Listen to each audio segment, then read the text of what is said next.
Oh hey, it's your friend who always has a chapstick within a 5-foot radius at any given time because Ohio winters are the pits. Back for some more tech tea. So without further ado, let's get into it. Here are 3 tech updates to get you through your Thursday.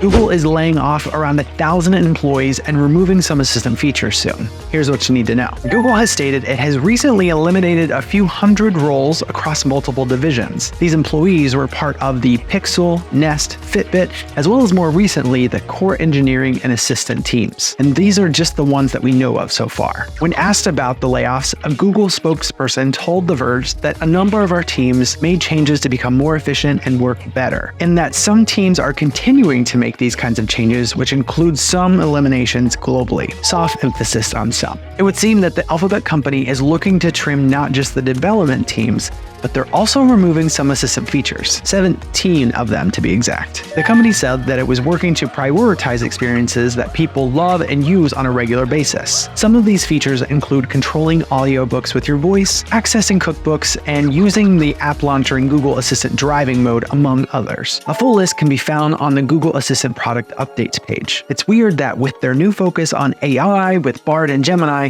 that they would restrict things on their assistant, which should be more powerful because of them. I'm wondering if they're trying to renovate some of these areas to rebrand the assistant altogether in the near future. A new and improved PS5 controller has just been leaked by Best Buy. Here's what you need to know. Without any warning, a new listing appeared on Best Buy Canada's website last night, which shows a DualSense controller aptly named V2, which looks very similar to the original one with one big change: battery life. The original one has a meh battery capacity, giving a charge that lasts around 6 hours, give or take. This new one is advertised as having a whopping 12 hours, which means it'll make double the original while keeping the same dimensions and even being a little bit lighter. There were even reports of a new DualSense charging dock included in the box. The price for the new controller was listed at $89.99 Canadian, which puts it about the same as the original, although sadly the listing was quickly removed, so now all we have are the screenshots users took in the short time is available. With no announcements or date listed for the release, I guess we'll just have to bide our time 6 hours at a time. And finally, speaking of console-related leaks,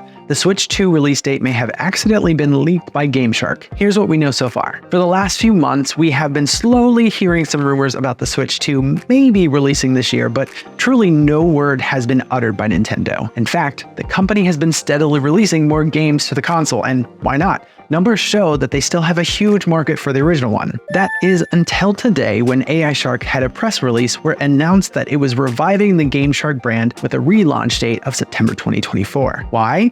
Well, they chose this date because according to the company, they plan to coincide the release with the launch of the Nintendo Switch 2.